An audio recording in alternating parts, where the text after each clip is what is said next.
जो विषय आहे की क्रॉस एक्झामिनेशन एक कला, खरंच क्रॉस एक्झामिनेशन एक कला आहे, स्किल आहे. पण कसं आहे, प्रत्येक स्किल कला ही उपजतच कोणामध्ये असतेच असं नाही. तर त्याच्यासाठी आपल्याला आपल्या वरिष्ठांचं, आपल्या सिनियरचं मार्गदर्शन हे आवश्यक असते. आणि त्यासाठी आज आपल्याकडे या विषयावर मार्गदर्शन करण्यासाठी माननीय ॲडव्होकेट श्री विलास नाईक ज्येष्ठ विधिज्ञ उपस्थित आहेत. त्यांचा थोडक्यात परिचय करून देते. त्यांनी त्यांची 40 वर्ष वकिली केलेली आहे. त्यांनी म्हणजे वकिली मध्ये व्यवसायामध्ये 40 वर्ष झालेली आहेत. तसेच ते माजी जिल्हा सरकारी वकील म्हणून सुद्धा त्यांनी काम पाहिलेलं आहे.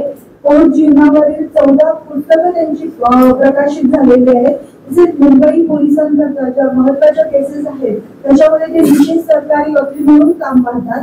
आणि आता जी 10 जानेवारी 16 जानेवारी 26 मध्ये गुजरातमध्ये जी 10वी विश्व मराठी साहित्य संमेलन होणार आहे त्याचे ते अध्यक्ष आहेत. त्यांनी त्यांना ॲडव्होकेट विलास नाईक सरांना विनंती करते त्यांनी मार्गदर्शन करावे.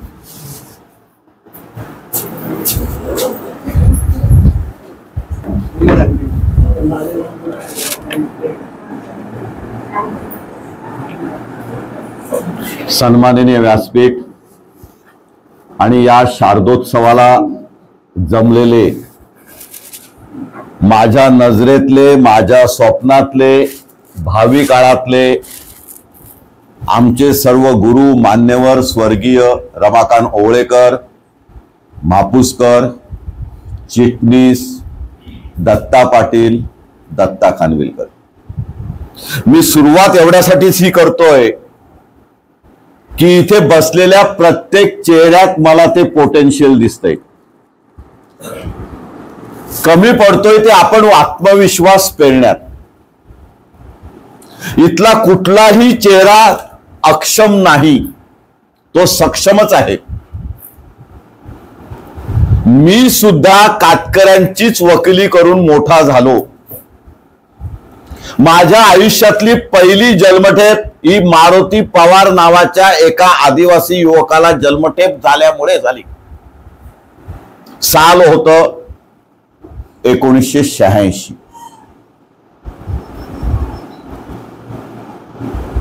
काही खटलेच वाईट असतात. तुम्ही जीवापार मेहनत घेतलीत तरी त्या केसेस शिक्षेलाच जाणाऱ्या असतात, कारण आरोपीला कुणी वाली नसतो. पोलीस तपासात सुद्धा आरोपी समोर कोण आहे याच्यावरून दोषारोप पत्र बनवलं जातं, पुरावा गोळा केला जातो. ही वस्तुस्थिती आहे, मान्य करायला पाहिजे. आणि म्हणून आर्ट ऑफ क्रॉस एक्झामिनेशन या विषयाकडे अत्यंत बारकाईने बघणं गरजेचं आहे. मित्रांनो, तुम्ही सर्व लीगल एड पॅनल वरचे सहकारी वकील आहात. तुमची जबाबदारी समाजाप्रती जास्त महत्वाची आहे. पण समाजाप्रती असलेल्या जबाबदारीपेक्षा तुमचा भविष्यकाळ जास्ती महत्वाचा आहे. कारण यातूनच तुम्ही पोलीस प्रॉसिक्युटर बनणार आहात, पब्लिक प्रॉसिक्युटर बनणार आहात, सहाय्यक सरकारी अभियोक्ता बनणार आहात आणि आमच्यासारखे विशेष सरकारी वकील बनणार आहात. आता विशेष सरकारी वकील या शब्दाला ग्लॅमर तयार झाले. लोक सेलिब्रिटी बनतायत. आपल्याला सर्वांचे सर्व आदर्श घेण्याची गरज नाही. पण विशेष सरकारी वकील म्हणून तुम्ही जेव्हा समाजापुढे येता तेव्हा समाजाचा सुद्धा तुमच्याकडे बघण्याचा दृष्टिकोन बदलत जातो. यात तुम्ही लीगल एड तर्फे आरोपीची बाजू मांडत असता. अगदी नाममात्र मेहनताना किंवा मानधन तुम्हाला मिळत असतं. आम्ही सुद्धा ते घेतलं, किंबहुना माझ्या आयुष्यात मी ते मानधनच घेतलं नाही. परंतु त्या मानधनापेक्षा तुम्हाला माणसं वाचायला शिकता येतात, चेहरे वाचायला शिकता येतात, तुरुंगात तुम्हाला जाता येतं, त्या इन्स्ट्रक्शन्स घेता येतात, जेलरशी सुसंवाद साधता येतो. खूप फायदे होतात. तुमची पायाभरणी ही संपूर्णपणे लीगल एडच्या केसवर जर असेल तर भविष्य काळात तुम्ही एक उत्तम फौजदारी वकील बनू शकता. मग तो शासकीय अभियोक्ता असेल ना तर डिफेन्स कौन्सिल असेल. पण हे सर्व करताना मुळात कमी पडतो तो आपला आत्मविश्वास. आपल्या प्रती आपला असलेला विश्वास द्विगुणित करणं हे माझ्या आजच्या लेक्चरचा मुख्य उद्देश आहे. माझं संभाषण हे कुठल्याही केसलॉवर नसेल.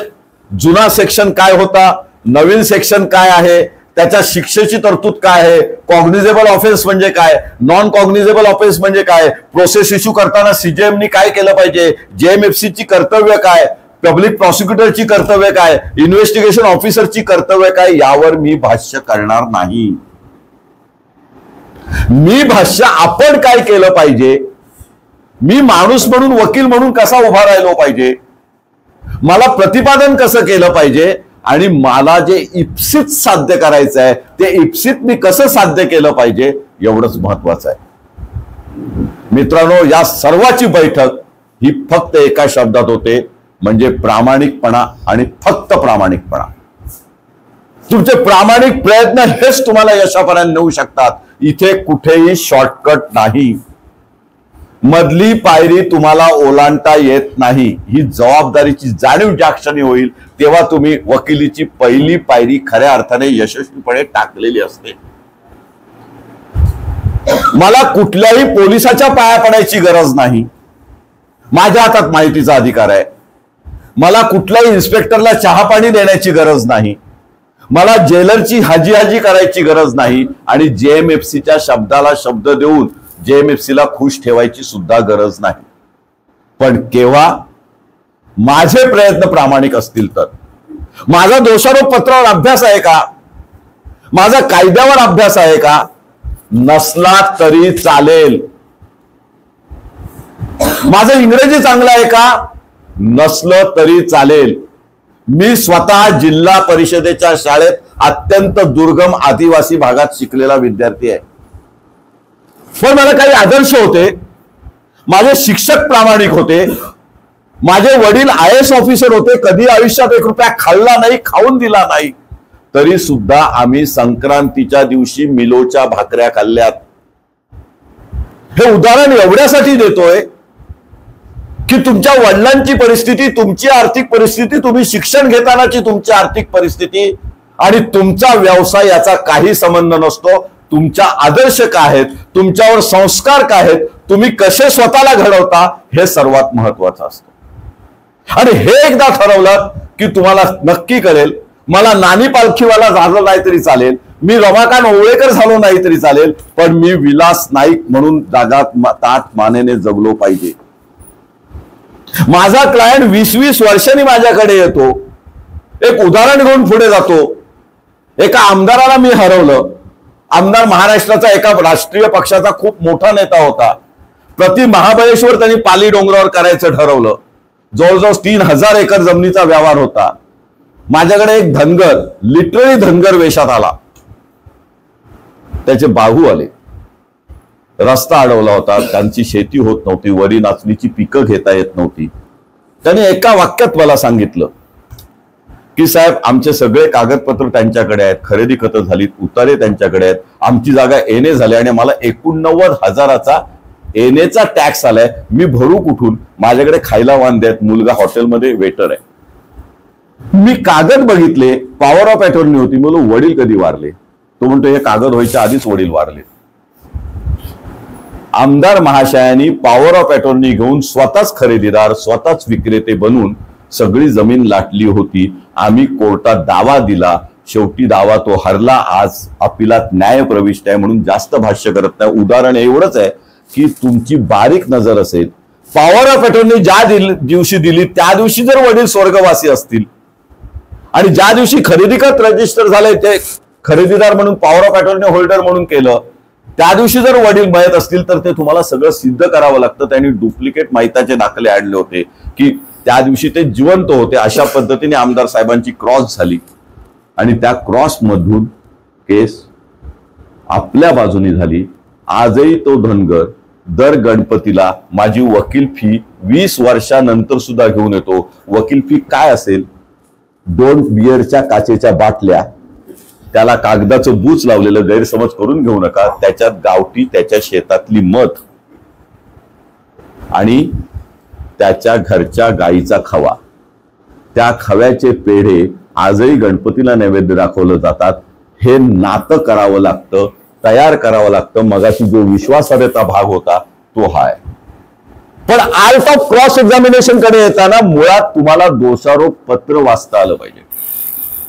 दोषारोप पत्र कशाशी खातात हे माहिती पाहिजे. दोषारोप पत्र फोडणं म्हणजे काय हा प्रकार माहिती पाहिजे. आणि हे कुठल्याही पुस्तकात नाही. मित्रांनो, एकाने तरी हात वर करा की ज्यांच्याकडे पोलीस मॅन्युअलचे तिन्ही व्हॅल्यूम आहेत. मला खात्री आहे एकही हात. उत्तम, तुम्ही लेक्चरर आहात. पोलीस मॅन्युअल वाचल्याशिवाय तुम्ही खटल्याला उभे राहू नका. क्रिमिनल मॅन्युअल वाचल्याशिवाय, मेडिकल मॅन्युअल वाचल्याशिवाय तुम्ही कोणत्याही फौजदारी खटल्याला उभे राहू नका, असा माझा प्रामाणिक सल्ला आहे. एवढ्यासाठी की आर्ट ऑफ क्रॉस एक्झामिनेशन, उलट तपासातील कला, या 3 पुस्तकात लपलेली आहे. आपल्याला माहितीच नसतं नोटांचा पंचनामा कसा केला जातो आणि आपण सजेशन देऊन मोकळे होतो की नोटांचा पंचनामा खोटा आहे. नाही, नवीन कायदे आले त्याच्यातल्या तरतुदी बघा, त्या पोलीस मॅन्युअलशी निगडीत आहे. पोलीस मॅन्युअल हे आपल्याला दिलं जात नाही, माहितीच्या अधिकारात सुद्धा दिलं नाही, परंतु आता काही पब्लिशर्सनी ते आणले आणि ऑनलाईन ते आता उपलब्ध आहे. ऑनलाईन डाउनलोड करून घ्या. त्याच्यामध्ये तुम्हाला बारीक सारीक तपासातल्या त्रुटी शोधता येतात. हे महाराष्ट्र शासनाचं पब्लिकेशन आहे.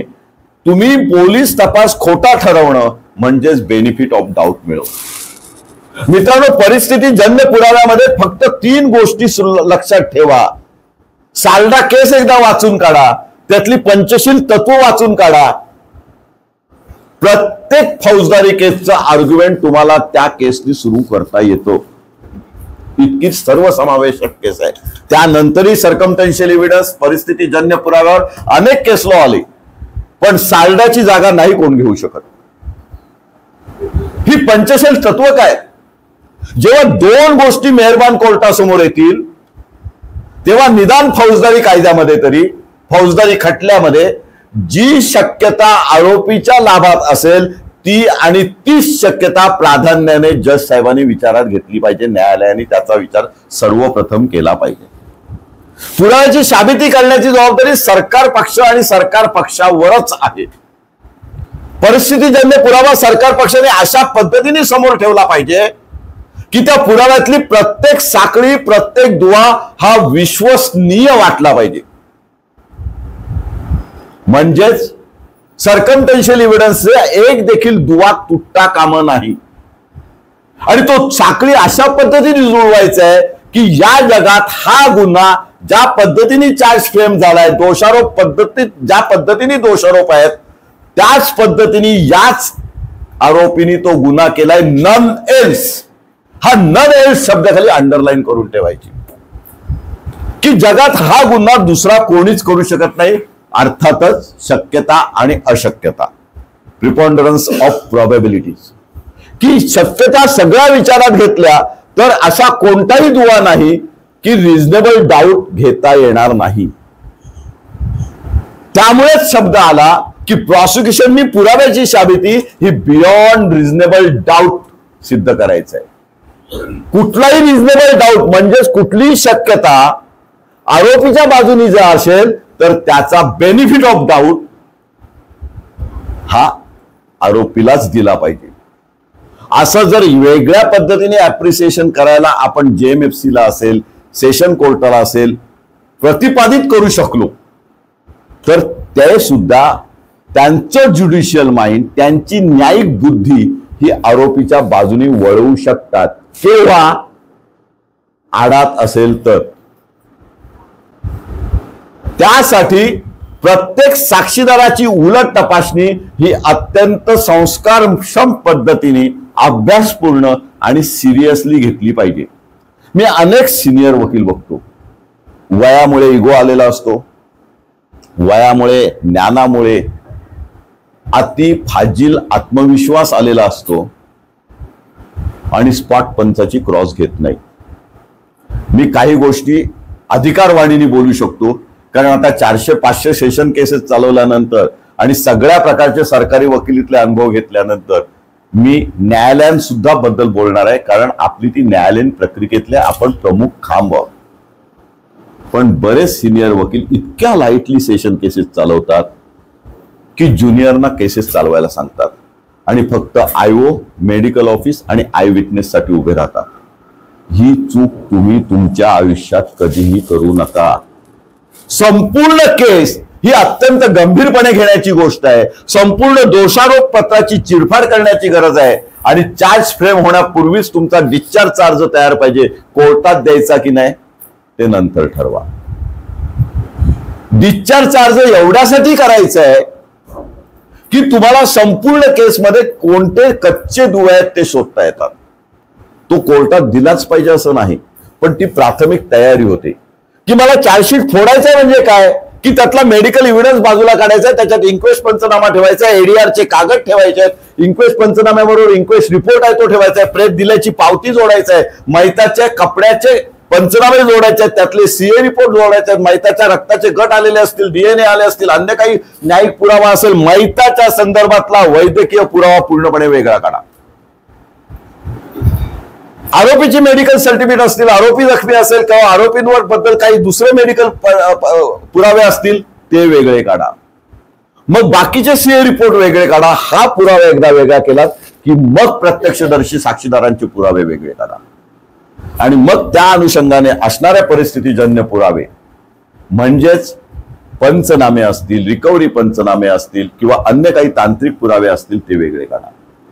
आणि मग पंचनामे आणि तांत्रिक पुरावे वेगळे काढल्यानंतर तांत्रिक पुराव्यामध्ये वर्गीकरण करा, एक चार्ट बनवा. त्याच्यासाठी तो चार्ट बनवणं महत्वाचं आहे आणि तो चार्ट म्हणजे कुठल्या आरोपी विरुद्ध कोणता साक्षीदार काय सांगतोय हे थोडक्यात 161 आणि 164 ची स्टेटमेंट वाचून तो चार्ट तयार करा.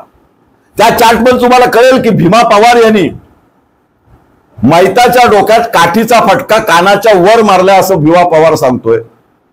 भीमा पवारच्या विरुद्ध एक साक्षीदार सांगतोय, पण तोच साक्षीदार झाल्यानंतर त्याचा भाऊ मात्र भीमा पवारच्या त्या मैताच्या डोक्यात मानेवर भीमा पवारने एकच काठीचा फटका सांगितलाय. हे जे तफावत आहे ती चार्टमध्ये लक्षात येईल आणि मग तुम्हाला लक्षात येईल की इम्प्रुव्हमेंट ओमिशन ही काय आहे, कॉन्ट्राडिक्शन काय आहे. ज्या व्यक्तीला महत्वाचं म्हणजे इम्प्रुव्हमेंट, ओमिशन आणि कॉन्ट्राडिक्शन मधला फरक कळला त्यांनी आर्ट ऑफ क्रॉस एक्झामिनेशनचा पहिला धडा शिकला असं म्हणायला हरकत नाही. पण आपल्याला कळतच नाही, आपण त्याच्याकडे इतक्या साध्यापणाने बघतो. जज साहेब सांगतात म्हणून आपण इम्प्रुव्हमेंट टाळून टाकतो आणि इम्प्रुव्हमेंट टाळताना नेहमी सरकारी वकील आपल्याला सुचवत असतो किंवा वरून जज साहेब सुचवत असतात. मायनॉर कॉन्ट्राडिक्शन आहेत. मायनर कॉन्ट्राडिक्शन आहेत की नाहीत हे ठरवायचा अधिकार ट्रायलच्या वेळी जजना नाही. असेल तर ते आपला प्रश्न डिलीट करू शकतात, नाकारू शकतात, पण तुम्हाला ते सांगावं लागतं मायनर कॉन्ट्राडिक्शन का नाहीत. कारण उजवा कान आणि डावा कान ही मायनर कॉन्ट्राडिक्शन होऊ शकत नाही. गोळीबाराच्या केसमध्ये बनियनवर भोक नाही, शर्टावर भोक नाही आणि शरीरावर भोक आहे, ही मायनर कॉन्ट्राडिक्शन होऊ शकत नाही. मी अनेक केसेस या मायनर कॉन्ट्राडिक्शन्सवर सोडवलेल्या आहेत. प्रोव्हाइडेड तुम्हाला कॉन्ट्राडिक्शन सिद्ध करता आल्या पाहिजेत. पोर्शन मार्क ABC कधी करायचा तो माहिती पाहिजे. तो व्यवस्थित मार्क करून त्याला लाल शाईनी लिहून मूळ 161 वर तो लिहिला पाहिजे आणि न विसरता संबंधित साक्षीदाराला त्याला एक्सप्लेनेशन द्यायची, स्पष्टीकरण द्यायची संधी दिली पाहिजे. कारण तुम्ही कॉन्ट्राडिक्शन मध्ये क्रॉस घेतलीत, मी आयोला तो प्रश्नच विचारला नाही, त्याला एक्झिबिट नंबर घालून घेतला नाही, तर 161 वाचता येत नाही. एखादा चांगला जज असेल तर तुम्हाला अडवू शकतो, तुम्ही ती कॉन्ट्राडिक्शन सिद्ध केलेली नाही. त्यामुळे त्याला निशाणी नंबर पाडून घ्यायचा. म्हणून मी मागाशी सांगितलं तसं चार्जशीट जशी फोडली पाहिजे तसं चार्जशीटच्या 2 झेरॉक्स काढल्या पाहिजेत. स्वतःच्या खर्चाने काढा. कारण एक पुरावा झाल्यानंतर इन्क्वेस्ट पंचनाम्याची साक्ष तुम्हाला आता पेन ड्राईव्हवर मिळते. तुम्ही पेन ड्राईव्हवरनं ती इन्क्वेस्ट पंचनाम्याची साक्ष काढल्यानंतर ती त्या 161च्या जबाबाला जोडलीत की तुमच्या लक्षात येईल 161च्या जबाबावर कुठे कॉन्ट्राडिक्शन आहे, त्याच्याबद्दल आपण काय विचारले आणि तिथे आयओ करून आयओला ती कॉन्ट्राडिक्शन सिद्ध करता येईल। ओमिशनच्या बाबतीत 2-3 प्रकारे ओमिशन घेता येतात। पहिली ओमिशन म्हणजे काय की 161च्या पोलिसांपुढच्या जबाबात सांगितलेलं नाही ते तो वाढवून सांगतोय। सरकारी वकील त्याला सोडवतात, इंटरेस्टेड विटनेस असतात, बऱ्याच वेळा राजकीय वैमनस्य असतं, फिर्यादी खाजगी वकील देत असतात, ते त्याला शिकवतात आणि काही गोष्टी वाढवून तो सांगतो। म्हणजे 161च्या जबाबात आहे नाही पण तो वाढवून सांगतोय।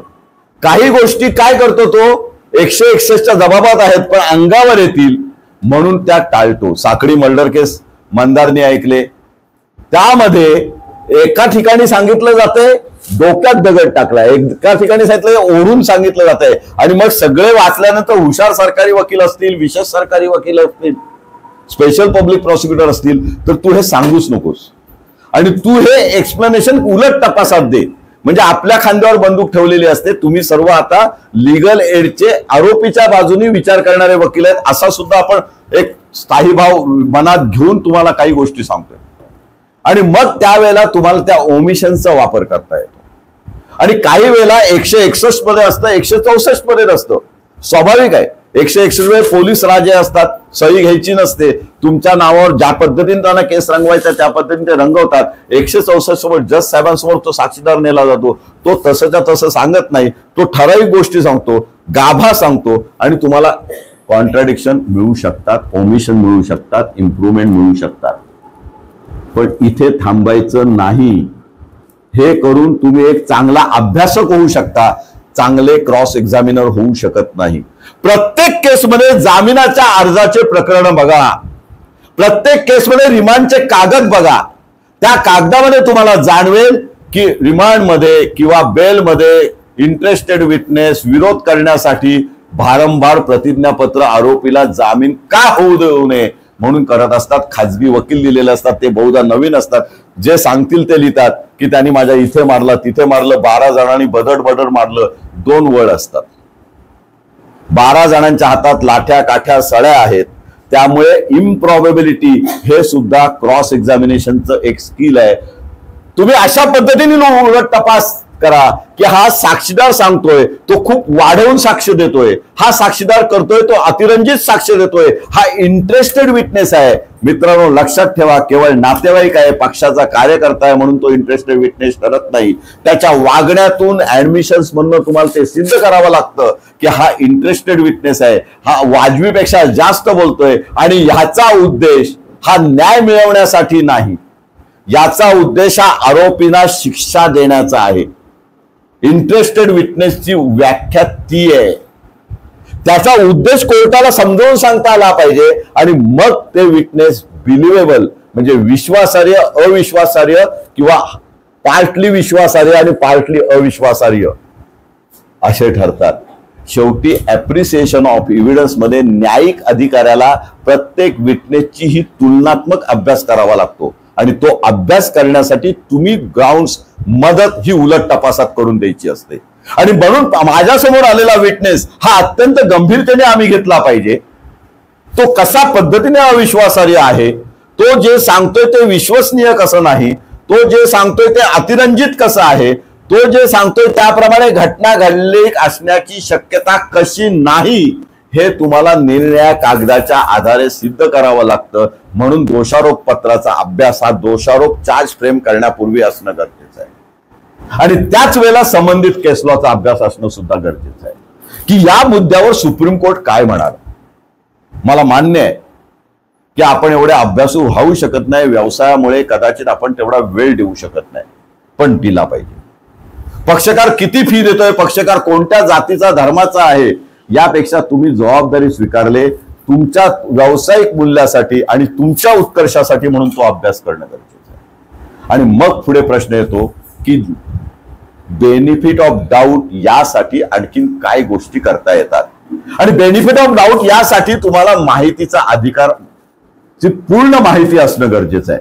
तुम्ही स्वतःच्या नावे अर्ज द्या, पक्षकारांच्या नावे अर्ज द्या, क्लायंटच्या नावे अर्ज द्या, तुम्ही ज्याचे वकीलात माहित्याच्या बाजूने असाल तर माहित्याचे अनेक वेळा पोलीस खटले हे पोलिसांच्या चुकीमुळे मूर्खपणामुळे चुकतात असं मी उघडपणे बोलत असतो. माझे जे काय 80-100 लेक्चर्स आहेत युट्यूबवर, त्या प्रत्येक लेक्चरमध्ये हे वाक्य असतंच की तुमच्या हुशारीने आरोपी सुटत नाहीत. आरोपी सुटतात ते पोलिसांच्या मूर्खपणामुळे, चुकीच्या तपासामुळे. तुम्ही फक्त त्या चुकीवर बोट ठेवायचं असतं. ती चुकी अक्षम्य कशी आहे, ती स्वाभाविक चूक कशी नाही आहे, ती जाणीवपूर्वक केलेली चूक कशी आहे, पोलिसांचा मोटिव्ह काय आहे, पोलिसांनी क्रॉस कंप्लेंट करताना काय केले, कुठल्या राजकीय नेत्याचं पत्र पोलिसांकडे आहे, हे तुम्हाला सर्व कळू शकतं आणि त्यावेळेला तुम्हाला माहितीचा अधिकार उपयोगी पडतो. काय काय मिळवता येतं माहितीच्या अधिकारात? EPR register.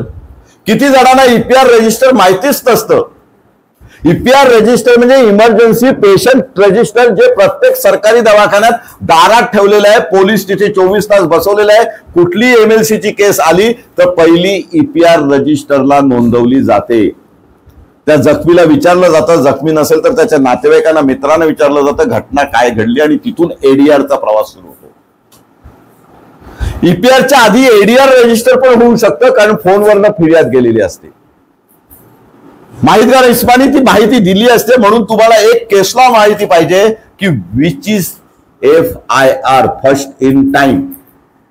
Law set in motion ही संज्ञा तुम्हाला माहिती पाहिजे की कायद्याची यंत्रणा केव्हा कोणत्या कागदावरनं सुरू झाली. ज्या प्रथम माहितीवरनं कायद्याची यंत्रणा सुरू झाली, कायद्याच्या भाषेत ती FIR आहे. तुम्ही एक्झिबिट 22 पाडले, ती FIR नाही. त्यामुळे प्रत्येक केसमध्ये FIR कायदेशीर आहे का, त्याच्या पूर्वी पोलिसांकडे काही लिखित स्वरूपाचा कागद गेलेला आहे का, त्याच्यात पुरेशी माहिती गेली का, बाबा विलास नाईक यांच्यावर एका अज्ञात व्यक्तीने चाकूने हल्ला केला, त्यांना जखमी केले आणि त्यांना जिल्हा रुग्णालयात नेलेला आहे. ही FIR होऊ शकते जर ती लिखित स्वरूपात असेल. ही FIR होऊ शकते जी तोंडी स्वरूपात असेल, टेलिफोन मेसेजवरनं गेलेली असेल, मेसेज लिहून गेला असेल, त्याच्यात योग्य ती माहिती असेल आणि पोलीस त्या पहिल्या माहितीच्या अधिकाराने चाल खेळून गेले असतील किंवा लॉ सेट इन मोशन असेल. ते ताबडतोब गेलेत, हॉस्पिटलला गेलेत, इन्क्वेस्ट पंचनामा केलाय, ADR रजिस्टर केले, प्रेत ताब्यात घेतलंय, स्पॉट पंचनामा केलाय आणि नंतर 7-8 तासांनी माहिताच्या भावजयला, बायकोला, भावाला बोलवलं जातं आणि नंतर आपल्या कोर्टासमोरची दोषारोप पत्रात FIR येते. ही ती FIR नव्हे. तुम्हाला कळलं पाहिजे खरी FIR कशी शोधायची आणि त्यासाठी माहितीचा अधिकार. यानंतर येतं रक्तगट गोळा करणं. तुम्हाला माहिती पाहिजे रक्तगट गोळा करतात कसे, त्याच्यासाठी मेडिकल मॅन्युअल पाहिजे. रक्तगट गोळा करणं हे पोलिसांचं काम नाही. पोलीस फक्त विनंती करू शकतात. रक्ताचे नमुने हे डॉक्टरनीच गोळा करायचे असतात.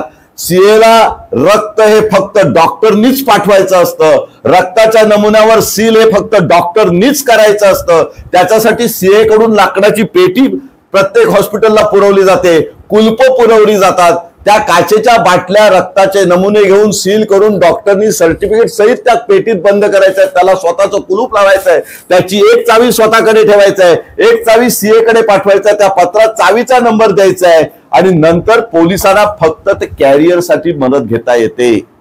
कोणत्या फौजदारी केसमध्ये आजपर्यंतच्या 40 वर्षात मला ही प्रोसिजर पार पाडलेली एकाही पोलिसांनी, मेडिकल ऑफिसरनी दिली नाही. तुम्हाला मेडिकल ऑफिसरची क्रॉस करता आली पाहिजे. या पूर्तता केल्या का? चॅप्टर 4 वाचा, त्यातली 12 कलम वाचा. मेडिकल ऑफिसरवरची ही जबाबदारी आहे. पण त्यासाठी तुम्हाला मेडिकल मॅन्युअल माहिती पाहिजे. तुम्हाला जज साहेबांना समजावून सांगितलं पाहिजे, कारण 100% तुम्हाला अडवलं जातं कशाला क्रॉस वाढवत आहे. तुम्हाला मेडिकल मॅन्युअल दाखवता आलं पाहिजे. हे मॅन्डेटरी प्रोव्हिजन आहे, शाल म्हणून म्हटलंय. पोलिसांची इच्छा नाही, कारण पोलिसांनी मॅनिप्युलेट करू नये रक्ताचा पुरावा, त्याच्याशी खेळ करू नये, हा उद्देश कायद्याचा आहे. पोलीस करतात काय? तुम्ही जरा नीट अभ्यास करून बघितलं, प्रत्येक चार्जशीट, बहुतांश चार्जशीट मध्ये 4 बाटल्या आलेल्या असतात. पोलिसात त्याच्या 4च्या 5 करतात, 4 CA कडे पाठवतात. उरलेला नमुना आरोपींच्या कपड्यांवर येतो आणि मग आरोपींच्या कपड्यांचा जप्ती पंचनामा तयार होतो. पंचनाम्यात सगळं व्यवस्थित असतं. आरोपीच्या कपड्यावर रक्ताचे डाग, रक्तासारखे डाग, लालसर डाग सगळं असतं. पण हे डाग मॅन्युप्युलेट केलेले असू शकतात, विशेषतः हत्यारांवर असू शकतात. कारण बऱ्याच वेळेला तुम्हाला लक्षात येईल, अनुभव जसा जसा वाढत जाईल, की 4 हत्यारापैकी 2 हत्यारे बाजारातून विकत आणलेल्या साऱ्या सुऱ्या असतात. त्या सुऱ्यांवर रक्त कसं आलं? कारण सीए रिपोर्ट तर म्हणतोय माहिताचं रक्तगट आणि सुऱ्यावरचं रक्तगट जुळतंय. हा तुमच्या विरुद्ध जाणारा पुरावा आहे. तुम्हाला संशय निर्माण करायचा आहे की हा पुरावा कसा मॅनिप्युलेट करून घेतलेला आहे. आणि त्यामुळे निर्णयाच्या माहितीच्या अधिकारात पत्र येतात, त्याच्यामध्ये पोलीस मॅन्युअल प्रमाणे प्रोसिजर झाली आहे की नाही हे बघण्यासाठी तुम्हाला police custody report, police custody registered, bail register, logbook register, मुद्देमाल रजिस्टर, स्टेशन डायरी,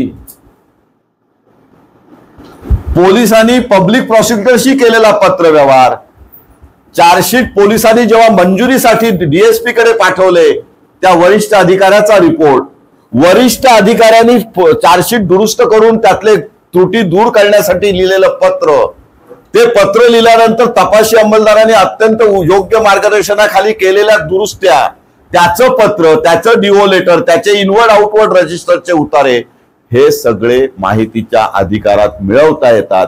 ते मिळवणं म्हणजे तुम्ही दोषारोप पत्राव्यतिरिक्त दोषारोप पत्र कसं चुकीच्या पद्धतीने प्रभावित झालेलं आहे, या दोन्ही गोष्टी तुम्ही सिद्ध करू शकता. कारण माझ्या आत्ता जी केस चालू आहे, वडाळा मर्डर केस, त्याच्यामध्ये आरोपी माटुंगा पोलीस स्टेशनच्या पोलीस कस्टडीत आहेत आणि वडाळा टीटी पोलीस स्टेशननी रिकव्हरी पंचनामा केलाय. चेक्स आहेत. दुसऱ्या पोलीस स्टेशनच्या कस्टडीतला आरोपी तुम्हाला तुमच्या तपासात ताब्यात घ्यायचा असेल तर तिथे एक वेगळं रजिस्टर आहे.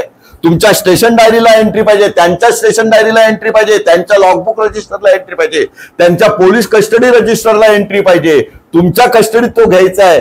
मग पोलीस पंच बोलवायचे आहेत, रिकव्हरीचे पंच बोलायचे आहेत, रिकव्हरीच्या पंचानंतर त्याला बाहेर काढायचं आहे, त्याला स्टेटमेंट द्यायची संधी द्यायचं आहे. ते स्टेटमेंट आधी नोंदवण्याची संधी द्यायची नाही. तो हँडकप मध्ये नाही पाहिजे, त्याला फ्री विलनी स्टेटमेंट देता आलं पाहिजे. ऍडमिशनल स्टेटमेंट कोणतं आहे, रिकव्हरी स्टेटमेंट म्हणजे काय, एवढं तुम्हाला नवीन कायद्यात सुद्धा बदललेलं नाही, तोच कायदा राहिलेला आहे.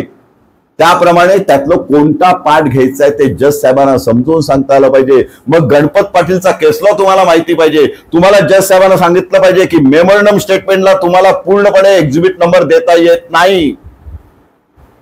तुम्हाला एक्झिबिट नंबर द्यायचा असेल तर फक्त आरोपीची सही, पंचांची सही आणि ऍडमिसेबल पोर्शन ऑफ दॅट पार्ट. पण एव्हिडन्स रेकॉर्ड करताना जसा साक्षीदार सांगतोय तसं सगळं रेकॉर्ड करून घ्यायचं आहे. काही केस लॉ आहेत ते तुम्हाला एक बेसिक केस लॉ तरी निदान माहिती पाहिजे. आणि मग तो जातो कसा, कोणत्या वाहनाने जातो, त्याची वेळेमध्ये काय तफावत आहे, खाडाखोड कुठे आहे, हे सगळं बघितलं पाहिजे. आर्ट ऑफ क्रॉस एक्झामिनेशन म्हणजे सामान्य ज्ञानाव्यतिरिक्त काही नाही, अनुभवाव्यतिरिक्त काही नाही. कागदी पुस्तकी ज्ञानापेक्षा अनुभव संपन्न ज्ञान आणि तुम्ही तुमच्या केसशी प्रामाणिक असणं की माझा पक्षकारांनी हे हत्यार काढून दिलेलं नाही, यासाठी पक्षकाराशी सुसंवाद महत्वाचा आहे. आपण बऱ्याच वेळेला पक्षकाराकडून आलेल्या चिठ्या फाडून टाकतो,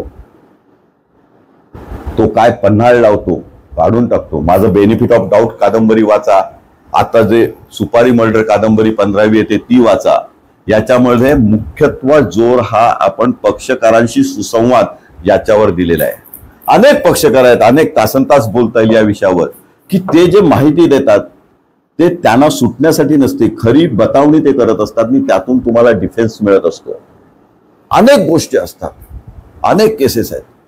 त्या केसेस, त्या चिठ्या, ते आलेले निरोप प्रामाणिकपणे माणुसकीच्या भावनेने वकिली व्यवसायाशी प्रामाणिक राहून वाचा.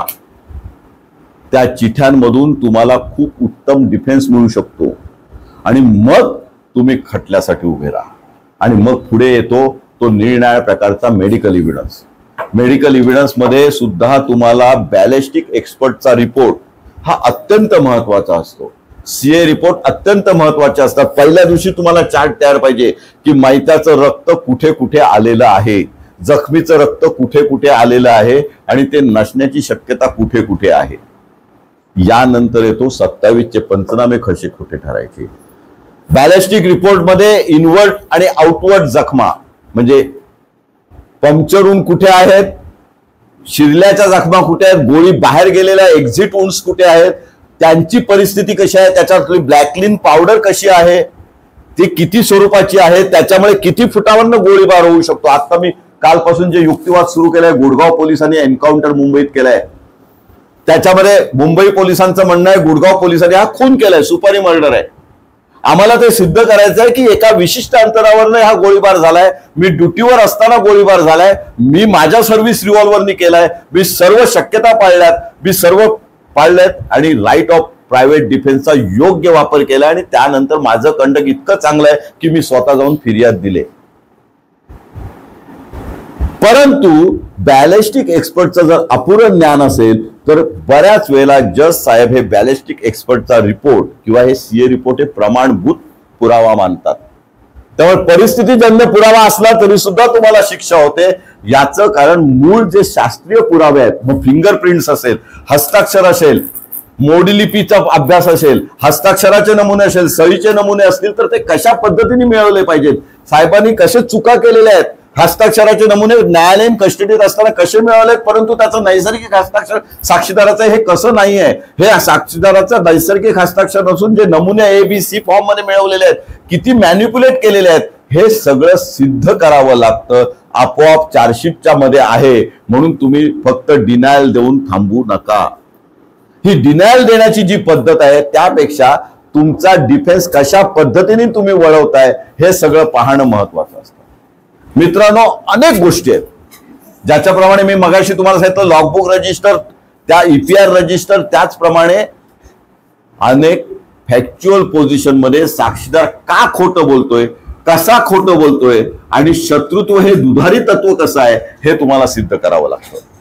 आणि शत्रुत्व हे दुधारी तत्व आहे सिद्ध करताना मला या खटल्यामध्ये कसं गोवण्यात आलेलं आहे, मी प्रत्यक्ष हा गुन्हा का कसा केला नसण्याची शक्यता आहे, त्यावेळी मी दुसऱ्या ठिकाणी कुठे होतो, एलएबीचा डिफेन्स घेतला असेल तर तो सिद्ध करण्याची तुमच्यावर जबाबदारी येते. त्यामुळे काय बचाव घ्यायचा हे पहिल्या दिवशी तयारी पाहिजे. आणि एकदा बचाव ठरवला की शक्यतो तो बदलू नका, त्या पद्धतीने पुराव्याची छाननी करा, नवीन अतिरिक्त पुरावे गोळा करा. त्यासाठी तुम्हाला पूर्वीचा सेक्शन 91 माहिती पाहिजे, पूर्वीचा सेक्शन 311 माहिती पाहिजे. हे दोन सेक्शन जरी तुम्ही पूर्णपणे पूर्वीचे वाचलेत आणि नव्या कायद्यातले त्यालाच पॅरलल असलेले समांतर असलेले सेक्शन वाचलेत तरी अर्धी क्रॉसची लढाई तुम्ही जिंकलेली असता. की कोणता कागद कुठल्या कस्टडीतून कसा मागवायचा आणि तो कागद कसा सिद्ध करायचा, दुय्यम पुरावा म्हणजे काय, दुय्यम पुरावा नंतर इलेक्ट्रॉनिक पुरावा म्हणजे काय, इलेक्ट्रॉनिक पुराव्याच्या बाबतीत तुम्हाला निदान जनरल नॉलेज एवढं माहिती पाहिजे की CCTV कसे इन्स्टॉल करतात, DVR कसं रेकॉर्डिंग करतात, DVR ची कॉपी कशी केली जाते, हार्ड डिस्कवर कॉपी कुठल्या सॉफ्टवेअर मध्ये केली जाते, हॅश व्हॅल्यू कशी काढली जाते, ओरल इव्हिडन्स कसा केला जातो, टेप रेकॉर्डिंग इव्हिडन्स कसा केला जातो, CCTVचे जे रिपोर्ट येतात ते CD वर असतील तर ते कशा पद्धतीने आले पाहिजे, त्याचं अॅनालॉग कसं करायचं, पेन ड्राईव्हवर असतील तर त्याचं अॅनालॉग विच्छेदीकरण कसं करायचं, ह्या सगळ्या गोष्टी तुम्हाला माहिती पाहिजेत. आणि पुन्हा एकदा परत पोलीस मॅन्युअलकडे जा की इलेक्ट्रॉनिक एव्हिडन्स हा शब्द तिथे नसला तरी पंचनाम्यामध्ये या गोष्टी करताना सर्व पंचांच्या समक्ष करायचं आहे. दुसरा एक महत्वाचा भाग की घटनास्थळ प्रोटेक्ट करणं हा एक प्रकार असतो. घटनास्थळ प्रोटेक्ट एवढ्यासाठी करतात की पुराव्याची छाननी पुराव्यामध्ये आम्ही ढवळाढवळ पोलीस यंत्रणेने केली नाही, पण घटनास्थळ झाल्यानंतर, जप्ती पंचनामे झाल्यानंतर, वस्तू सील झाल्यानंतर सुद्धा पोलीस त्या उघडतात, त्यावेळेला पंचनामे होत नाहीत. तुम्हाला ते शोधता आलं पाहिजे पोलिसांनी याच्यात छेडछाड केली आहे. थोडक्यात तुम्हाला प्रत्येक गोष्टीवर संशय निर्माण करायचा आहे. थोडक्यात पोलिसांपुरता पुरावा, जो पोलिसांनी आणलेला पुरावा कसा विश्वसनीय नाही हे सिद्ध करायचं आहे. थोडक्यात आलेला साक्षीदार कसा विश्वसनीय नाही, तो का खोटं बोलतोय, कसा खोटं बोलतोय, तो का वाढवून सांगतोय, तो इंटरेस्टेड विटनेस कसा आहे हे सिद्ध करायचं आहे. अशक्यता तुम्हाला समोर आणायच्या आहेत. आणि असं जर असेल तर प्रत्यक्षदर्शी साक्षी पुरावा सुद्धा तुम्ही संशयास्पद करू शकता. बेनिफिट ऑफ डाऊट हा तुमचा संपूर्ण खटल्याचा बॅकबोन आहे. आणि बेनिफिट ऑफ डाऊटचा जोपर्यंत तुम्ही पूर्णपणे अभ्यास करत नाही आणि त्या दृष्टीने विचार करत नाही त्याप्रमाणे डिफेन्स तयार होत नाही. शेवटच्या मुद्द्यावर येतोय. आरोपीतर्फे एकच डिफेन्स घेतला पाहिजे असं कुठल्याही कायद्यात नाही. तुम्ही 10 डिफेन्स घ्या, परंतु त्या 10 डिफेन्सची विश्वासार्हता जजना पटली पाहिजे आणि मग त्यातले शॉर्टलिस्ट करून हे नाहीतर ऑल्टरनेटिव्हली हा डिफेन्स माझा सक्सेसफुल होऊ शकतो, हा नाहीतर तो डिफेन्स सक्सेसफुल होऊ शकतो. शेवटपर्यंत सामना खेळायला लागतो. आणि सर्वात महत्वाचं, आर्ट ऑफ क्रॉस एक्झामिनेशन मध्ये तुमच्या भाषेवर तुमचं प्रभुत्व पाहिजे. तुम्ही मराठीतून क्रॉस घ्या, हिंदी मधून घ्या, इंग्रजी मधून घ्या, भाषेवर प्रभुत्व पाहिजे. तुमच्या क्वेश्चन ऑफ फॅक्ट्स वर तुमची मास्टरी असली पाहिजे, प्रभुत्व असलं पाहिजे. तुम्ही स्वतः घटनास्थळ बघितलंच पाहिजे. जोपर्यंत तुम्ही स्वतः घटनास्थळ बघत नाही, तुम्ही साक्षीदार कोणत्या कोणातून कुठे उभे होते हे हाताने लिहून काढत नाही, तुम्ही जोपर्यंत स्वतःचा हात नकाशा तयार करत नाही, तोपर्यंत कुठल्याही खटल्यात डिफेन्स काउन्सिल म्हणून, आरोपीचा वकील म्हणून, अगदी लिगल एडचा वकील म्हणून उभं राहायचं धारिष्ट करू नका. मित्रांनो, आत्मविश्वास अशा पद्धतीने पेरला.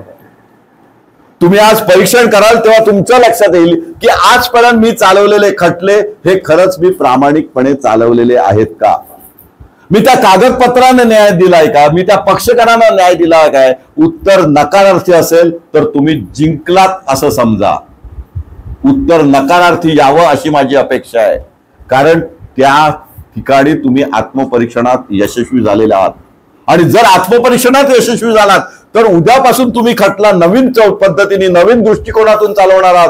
पुन्हा एकदा शेवटावर येतो, उद्याचे ओवळेकर तुम्ही आहात, उद्याचे दत्ता पाटील तुम्ही आहात, उद्याचे खानविलकर तुम्ही आहात, उद्याचे यशस्वी वकील तुम्ही आहात. निदान स्वतःचं नाव या पटलावर, या कोर्टामध्ये, या फौजदारी खटल्यांच्या विश्वामध्ये कुठेतरी कोरू शकाल. तुमच्या हातून चांगली सामाजिक कार्य होत, तुमच्या हातून न्याय पक्षकाराने मिळू दे, पक्षकारांचा योग्य बचाव घेतला जाऊ दे. कारण अनेक वेळा आरोपींना खोट्या गुन्ह्यात गुंतवलं जातं. राजकीय हेतू असतो, शत्रुत्व असतो, त्या आरोपींना न्याय देणं गरजेचं आहे. टीका काही होईल, सामाजिक टीका होईल की तुम्ही खऱ्याचं खोटं करता, सामाजिक टीका होईल की तुम्ही गुन्हेगारांना वाचवता. तुमचा काळा कोट घातल्यानंतरचा धर्म आहे सामाजिक दृष्ट्या तुम्हाला त्या व्यक्तीला न्याय द्यायचा आहे ज्याने तुमच्यावर विश्वास ठेवलाय. तुम्हाला काही करायचं नाही आहे, तुम्हाला कुठे विटनेसला होस्टाईल करायचं नाही, कोणाला पैसे द्यायचे नाहीत, कोणाची हाजीहाजी करायची नाही. तुम्हाला फक्त योग्य डिफेन्स घ्यायचा आहे. आर्ट ऑफ क्रॉस एक्झामिनेशन ही या नोटवर मी संपवतोय. जय हिंद, जय महाराष्ट्र.